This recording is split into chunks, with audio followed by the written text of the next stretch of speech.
Next question करते हैं, ये एससी वर्मा का क्वेश्चन 23 चैप्टर फ्रिक्शन।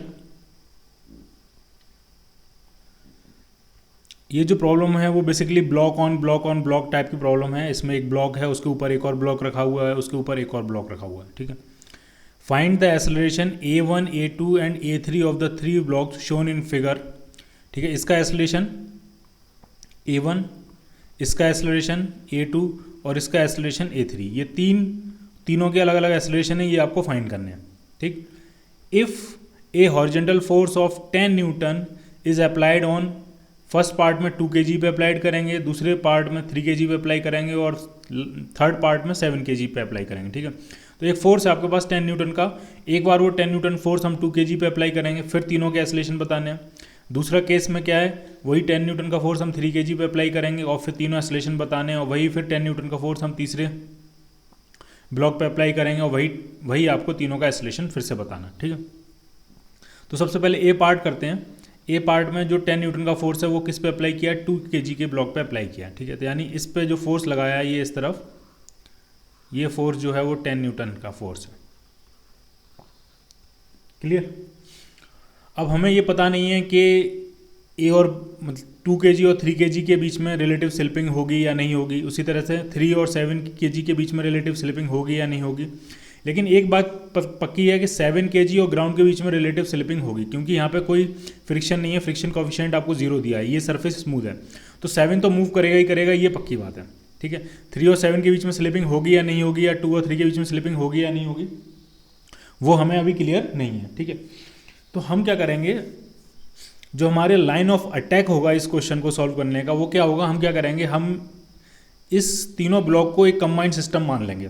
हम ऐसा मान लेंगे कि इनके बीच में कोई रिलेटिव स्लिपिंग नहीं हो रही है और 3 और 7 के बीच में भी कोई रिलेटिव स्लिपिंग नहीं हो रही है। 7 और ग्राउंड के बीच में तो होगी वो हमें पता है, क्योंकि वो सरफेस क्या है, स्मूथ है। ठीक है, हम ये मान के चलेंगे कि ये तीनों एक साथ मूव कर रहे हैं। जब एक साथ मूव करेंगे तो तीनों का एक्सेलरेशन सेम होगा, वो एक्सेलरेशन हम फाइंड करेंगे। ठीक, फिर हम इंडिविजुअल इक्वेशन बनाएंगे, इंडिविजुअल ब्लॉक की इक्वेशन बनाएंगे। हम ये 2 kg के ब्लॉक की इक्वेशन बनाएंगे और हम ये फाइंड करने की कोशिश करेंगे कि उतने एक्सेलरेशन, जितना एक्सेलरेशन हमने फाइंड किया है एक साथ चलने के लिए, उतने एक्सेलरेशन के लिए इसको कितना फ्रिक्शन फोर्स चाहिए, क्या वो फ्रिक्शन फोर्स लिमिट के अंदर है या लिमिट से बाहर है।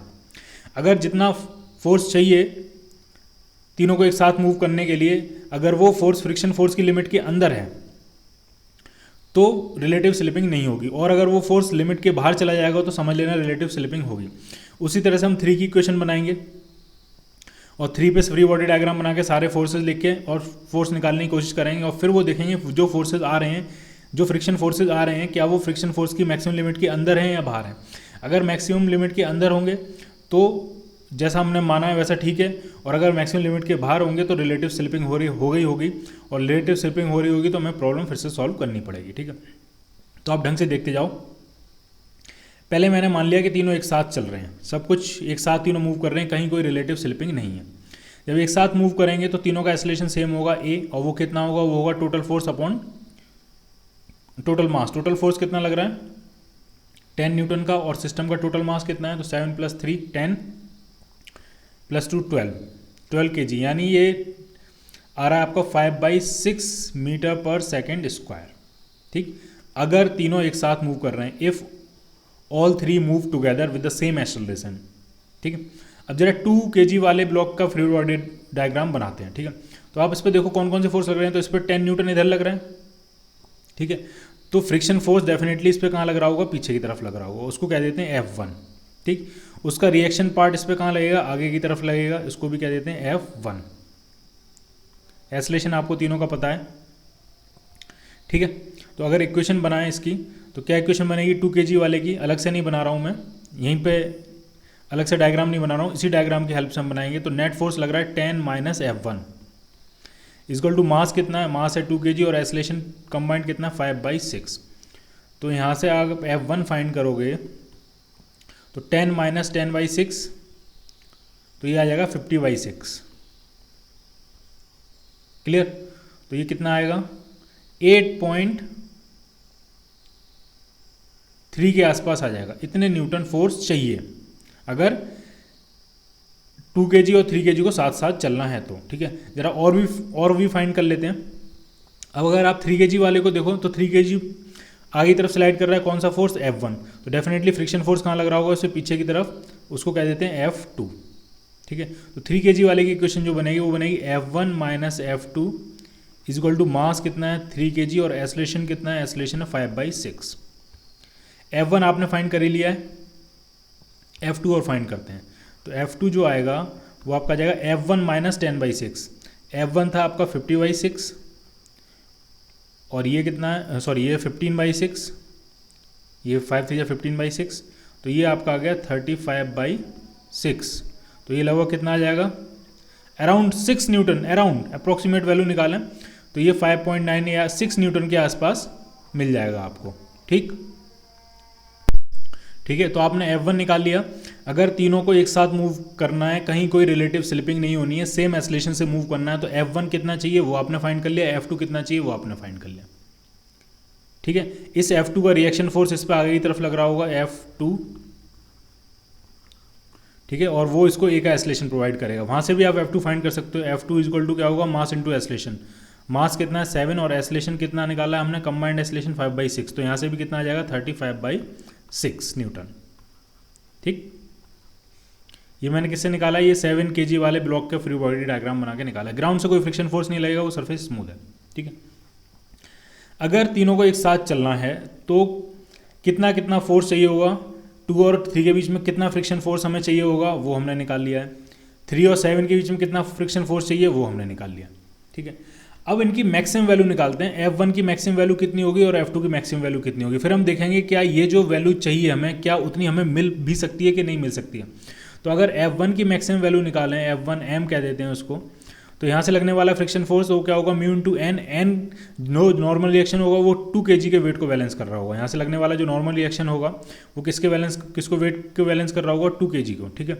तो म्यू कितना है, म्यू है 0.2 और नॉर्मल रिएक्शन होगा 2 kg का वेट यानी 20 न्यूटन, तो ये आ गया आपका 4 न्यूटन, ठीक। ये F1 की मैक्सिमम वैल्यू है। F2 की मैक्सिमम वैल्यू कितनी आने वाली है उसको भी अगर यहीं लिखें, तो यहाँ से लगने वाला जो नॉर्मल रिएक्शन होगा वो 2 kg और 3 kg 5 kg के वेट को बैलेंस करेगा। तो फ्रिक्शन कोफिशिएंट है 0.3 और 5 kg का वेट कितना होगा 50 न्यूटन, तो ये आ जाएगा 15 न्यूटन। अब आप जरा देखो दोनों को, F1 की मैक्सिमम वैल्यू है 4 न्यूटन, लेकिन हमें F1 कितना चाहिए, हमें चाहिए 8.3 न्यूटन के आसपास, लेकिन उसकी मैक्सिमम वैल्यू तो 4 न्यूटन ही है, यानी इतना तो मिल नहीं सकता। इसका मतलब 2 और 3 के बीच में स्लिपिंग होगी, क्योंकि 2 और 3 के बीच में अगर स्लिपिंग नहीं होनी है तो हमें F1 फ्रिक्शन फोर्स कितना चाहिए 8.3 न्यूटन, लेकिन उसकी लिमिटिंग वैल्यू कितनी आ रही है 4 न्यूटन। इसका मतलब यहाँ तो बात क्लियर हो गई कि यहाँ पर रिलेटिव स्लिपिंग होगी, ठीक। अब जरा 3 और 7 के में देखते हैं, ठीक है। 3 और 7 को अगर आप देखो, वैसे अगर एक पॉइंट पर रिलेटिव स्लिपिंग हो गई है तो हमें क्वेश्चन फिर से पूरा सॉल्व करना चाहिए, लेकिन फिर भी देख लेते हैं। 3 और 7 को अगर एक साथ चलना है तो कितना फ्रिक्शन फोर्स चाहिए, तो वो आया था आपका अराउंड 6 न्यूटन के आसपास, लेकिन उसकी मैक्सिमम वैल्यू कितनी है 15 न्यूटन। इसका मतलब वहाँ पर रिलेटिव स्लिपिंग नहीं होगी, वो दोनों एक साथ चलेंगे, ठीक है, वो दोनों एक साथ चलेंगे, क्योंकि हमें चाहिए सिर्फ 6 न्यूटन और उसकी मैक्सिमम वैल्यू कितनी वो दे सकता है, मैक्सिमम कितनी वैल्यू है 15 न्यूटन, तो वो लिमिट के अंदर ही है। इसका मतलब फर्स्ट केस में ए पार्ट में 2 और 3 के बीच में रिलेटिव स्लिपिंग होगी और 3 और 7 के बीच में रिलेटिव स्लिपिंग नहीं होगी, क्लियर। अब रिलेटिव स्लिपिंग होगी तो क्या एसलेशन होंगे, किसका क्या एसलेशन होगा, तो वो हमें फिर से ये पूरा सॉल्व करना पड़ेगा, ठीक है। अभी सिर्फ हमने ये पता किया है कि किस किस के बीच में रिलेटिव स्लिपिंग होगी और किस किस के बीच में रिलेटिव स्लिपिंग नहीं होगी, ठीक। इसको हम फिर से करेंगे पूरा, तो फिर से वही डायग्राम और फिर से अब हम सॉल्व करेंगे। हमें ये पता लग गया 3 और 7 के बीच में रिलेटिव स्लिपिंग नहीं हो रही है, 2 और 3 के बीच में रिलेटिव स्लिपिंग हो रही है, ठीक है। तो फिर से सारे वही फोर्सेज, इस पर फोर्स कितना लग रहा है 10 न्यूटन, यहाँ पर रिलेटिव स्लिपिंग हो रही है, इसका मतलब फ्रिक्शन जो लग रहा होगा अपनी मैक्सिमम वैल्यू पे लग रहा होगा, वो वैल्यू हमने फाइंड की थी, वो आई थी 4 न्यूटन। तो यहाँ 4 न्यूटन लग रहा होगा, इसका रिएक्शन पार्ट इस पर 4 न्यूटन लग रहा होगा, और यहाँ पर रिलेटिव स्लिपिंग नहीं हो रही है तो यहाँ पर स्टैटिक फ्रिक्शन लगेगा, कुछ नाम देते हैं उसको, स्मॉल एफ कह देते हैं सिर्फ, तो इस पर भी क्या लगेगा स्मॉल एफ, ठीक है। तो 2 kg की अगर हम इक्वेशन बनाएं तो 2 kg पर नेट फोर्स कितना है, तो 10 माइनस 4 न्यूटन ये नेट फोर्स है। Net force is equal to होगा मास इंटू एसलेशन। 2 का एसलेशन क्या माना है क्वेश्चन में A1, तो यहाँ से A1 जो आया वो आ गया 6/2 यानी 3 मीटर पर सेकेंड स्क्वायर, क्लियर। 3 और 7 की रिलेटिव स्लिपिंग नहीं होनी है तो इनको हम कंबाइंड इक्वेशन बना सकते हैं। 3 और 7 की आप कंबाइंड इक्वेशन बनाओगे तो ये एफ और ये एफ आपस में कैंसिल आउट हो जाएंगे। 3 और 7 पे नेट फोर्स सिर्फ कितना लगेगा 4 न्यूटन। तो net force 4 newton is equal to mass कितना है 10 kg इंटू एक्सेलरेशन। उसको आप A2 भी लिख सकते हो, उसको आप A3 भी लिख सकते हो, क्योंकि A2 और A3 दोनों क्या है बराबर हैं। तो A2 या A3 यहाँ से कितने आ रहे हैं, A3 भी कह सकते हो आप उसको, 4/10 2/5 यानी 0.4 मीटर पर सेकेंड स्क्वायर। क्लियर? ठीक है, तो जो ए पार्ट था वो आपका सॉल्व हो गया। अब हम इसी तरह से सारी इक्वेशन लगाएंगे, सब कुछ बनाएंगे, फिर से सॉल्व करेंगे किस पार्ट के लिए, बी पार्ट के लिए। क्लियर? अब बी पार्ट में क्या कह रहे हैं, जो 10 न्यूटन का फोर्स है वो हम किस पे लगाएंगे, 3 kg वाले पे, यानी 3 kg वाले पे अब हम यहाँ फोर्स लगाएंगे कितना, 10 न्यूटन का। ठीक, अब फिर से वही हम सब कुछ कैलकुलेट करेंगे कि अगर मान लिया ये तीनों एक साथ चलते हैं, कहीं कोई फ्रिक्शन की वजह से स्लिपिंग नहीं हो रही, फ्रिक्शन लग रहे होंगे, फ्रिक्शन फोर्सेज वगैरह लग रहे होंगे, लेकिन कहीं कोई काइनेटिक फ्रिक्शन फोर्स नहीं लग रहा है, सब जगह स्टैटिक फ्रिक्शन फोर्स लग रहा है, विद इन लिमिट लग रहा है और तीनों एक साथ मूव कर रहे हैं, कहीं कोई स्लिपिंग नहीं है, सिर्फ ग्राउंड पे स्लिपिंग होगी, तो पूरे सिस्टम का नेट एक्सेलरेशन पहले भी फाइंड किया, अब फिर से फाइंड कर रहे हैं, तो वो 10 अपॉन टोटल मास कितना है 12, यानी नेट एक्सेलरेशन आ रहा है 5/6 मीटर पर सेकेंड स्क्वायर। ठीक, अब इंडिविजुअल डायग्राम बनाएंगे। ठीक है, तो अब जरा देखो 3 आगे की तरफ मूव कर रहा है, तो इस पे फ्रिक्शन फोर्स यहाँ पे कहाँ लगा होगा, पीछे की तरफ, क्या नाम था इसका, F1। उसका रिएक्शन पार्ट 2 पे कहाँ लगा होगा, आगे की तरफ, क्या नाम था इसका, F1। अगर हम 2 की इक्वेशन बनाएं तो 2 का एक्सेलरेशन कितना है A, 2 को आगे की तरफ ले जाने वाला फोर्स सिर्फ कितना है F1, तो फोर्स F1 कितना आएगा, F1 is equal to mass into acceleration, mass कितना है 2 और एक्सेलरेशन कितना है 5/6, तो ये आपका आ गया 10/6 न्यूटन। ठीक, अब इसी तरह अगर यहाँ देखें तो 3 पे फ्रिक्शन फोर्स, 3 और 7 के बीच में फ्रिक्शन फोर्स पीछे की तरफ लगेगा, F2 कहते हैं उसको, और 7 पे वो फ्रिक्शन फोर्स आगे की तरफ लगेगा, F2। 7 की अगर हम इक्वेशन बनाएं तो 7 को आगे ले जाने वाला कौन सा फोर्स है, सिर्फ friction force F2 is equal to mass कितना है 7 का 7 kg और एक्सेलरेशन कितना है 5/6, तो ये कितना आ जाएगा, ये आ जाएगा 35/6 न्यूटन। ठीक, यानी तीनों को अगर एक साथ चलना है तो फर्स्ट 2 और 3 के बीच में हमें कितना फ्रिक्शन फोर्स चाहिए, 10/6 न्यूटन। 3 और 7 के बीच में हमें कितना फ्रिक्शन फोर्स चाहिए, 35/6 न्यूटन।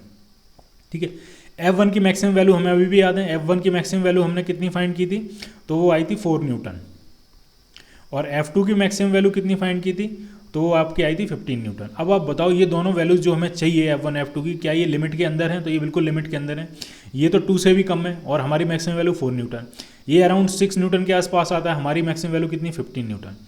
इसका मतलब इस पर्टिकुलर केस में ये तीनों एक साथ चलेंगे, कहीं कोई रिलेटिव स्लिपिंग नहीं होगी, ये तीनों एक साथ मूव करेंगे, एक साथ मूव करेंगे तो कितने एक्सेलरेशन से मूव करेंगे, 5/6, यानी हमने जो सोचा, जो हमने माना वो एकदम सही निकला।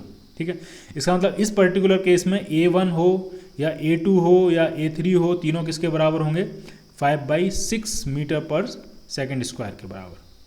क्लियर? अब नेक्स्ट पार्ट सी पार्ट में क्या करना है, हमने 10 न्यूटन का फोर्स किस पे लगाना है, 7 kg वाले ब्लॉक पे, और फिर से वही पूरी प्रोसेस रिपीट करनी है। ठीक, जरा सॉल्व करना शुरू करते हैं उसको भी। अब जरा सी पार्ट करते हैं। अब ये 10 न्यूटन का फोर्स इस पे लगा हुआ है। ठीक, अब भी मैं फिर वही मानूंगा कि सब कुछ एक साथ मूव कर रहा है, स्टार्टिंग में आपको यही मानना है। ठीक है, सब कुछ एक साथ मूव कराना है, एक्सेलरेशन फाइंड करने हैं, फिर इंडिविजुअल ब्लॉक्स की इक्वेशन लिखनी है, फोर्सेज निकालने हैं, और फिर ये देखने हैं जो फोर्सेज हमें चाहिए एक साथ मूव कराने के लिए, क्या वो लिमिट के अंदर है या लिमिट के बाहर है। अगर सब कुछ लिमिट के अंदर है तो हमने जो माना वो ठीक है, सारे ब्लॉक्स एक साथ मूव करेंगे। अगर वो लिमिट के बाहर हैं तो इसका मतलब हमें जितना फोर्स चाहिए उतना फ्रिक्शन फोर्स प्रोवाइड नहीं कर पाएगा, इसका मतलब वहाँ पर रिलेटिव स्लिपिंग होगी। तो पहले हम आइडेंटिफाई करेंगे कहाँ कहाँ रिलेटिव स्लिपिंग होगी, और फिर उनकी रिलेटिव स्लिपिंग की इक्वेशन बना के फिर से वो क्वेश्चन पूरा सॉल्व करके अलग अलग एक्सेलरेशन फाइंड करेंगे। क्लियर? तो अगर हम पहले फिर से वही मानेंगे एक साथ चल रहे हैं, तो एक साथ चल रहे हैं तो कितना एक्सेलरेशन होगा, 10 न्यूटन का फोर्स लग रहा है, टोटल मास है 12 kg, तो ये आपका आ गया 5/6 मीटर पर सेकेंड स्क्वायर। ठीक, अब जरा इक्वेशन बनाते हैं। अब आप देखो जरा ढंग से, 7 पे आपने फोर्स लगाया तो 7 आगे की तरफ मूव करने की कोशिश करेगा, तो 3 जो है उस पर पीछे की तरफ फोर्स लगाएगा 7 पे, क्या नाम था उसका, F2। उसका रिएक्शन पार्ट 3 पे कहाँ लगेगा, आगे की तरफ F2। तो पहले F2 फाइंड कर लेते हैं। 7 की अगर हम इक्वेशन बनाएं तो 7 की इक्वेशन क्या बनेगी, तो 7 की जो इक्वेशन बनेगी, या आप 3 की भी इक्वेशन बना सकते हो, 7 की बना सकते हो, 7 की बना लेते हैं क्योंकि हमें F2 फाइंड करना है। तो नेट फोर्स है 10 minus F2 equal to mass कितना है 7 और एक्सेलरेशन कितना है 5/6। तो यहाँ से F2 कितना आने वाला है, F2 आपका आ जाएगा 10 माइनस 35/6। तो ये 60 माइनस 35 यानी 25/6। F2 आ गया आपका 25/6। अब जरा 3 पे देखो, 3 पे इस तरफ लग रहा है F2 वो आगे की तरफ जाने की कोशिश करेगा, तो C3 पे 2 का जो फ्रिक्शन फोर्स होगा, 2 की वजह से जो फ्रिक्शन फोर्स लग रहा होगा F1 पीछे की तरफ लगेगा और 2 पे उसका रिएक्शन कहाँ लगेगा, आगे की तरफ। अब आप 3 की इक्वेशन बनाना चाहो 3 की भी बना सकते हो, डायरेक्ट 2 की बनाना चाहो 2 की भी बना सकते हो। आपको F1 फाइंड करना है तो हम 2 की इक्वेशन बना लेते हैं डायरेक्ट। 2 की इक्वेशन क्या बनेगी, force is equal to mass into acceleration. तो ये कितना आ गया, ये आ गया 10/6। ठीक, यानी अब अगर तीनों को एक साथ चलना है, क्योंकि अब फोर्स अलग पोजीशन पे लगा है, पहले फोर्स था 3 kg वाले ब्लॉक पे, अब फोर्स किस पे लगा है 7 kg वाले ब्लॉक पे, सिचुएशन अलग है। तीनों को अब भी अगर एक साथ चलना है तो F2 हमें इतना चाहिए 25/6 और F1 हमें 10/6 चाहिए। क्लियर। अब जरा आप देखो F1 की मैक्सिमम वैल्यू कितनी थी 4 न्यूटन, चाहिए हमें कितना 10/6, लिमिट के अंदर है, तो इसका मतलब 2 और 3 के बीच में रिलेटिव स्लिपिंग नहीं होगी। उसी तरह से F2 की मैक्सिमम वैल्यू कितनी थी 15 न्यूटन, चाहिए हमें सिर्फ कितनी, ये अराउंड कितना आएगा, ये 4 पॉइंट के आसपास कुछ आ जाएगा, 4 से ज़्यादा 5 से कम। ठीक है, और आई कितनी है, और हमारे पास लिमिट मैक्सिमम लिमिट कितनी है 15 न्यूटन की, चाहिए तो हमें सिर्फ इतनी ही चाहिए। ठीक है, इसका मतलब यहाँ पे भी रिलेटिव स्लिपिंग नहीं होगी। इसका मतलब 2 और 3 भी एक साथ चलेंगे और 3 और 7 भी एक साथ चलेंगे, और जब एक साथ चलेंगे तो तीनों का एक्सेलरेशन क्या होगा 5/6 मीटर पर सेकेंड स्क्वायर।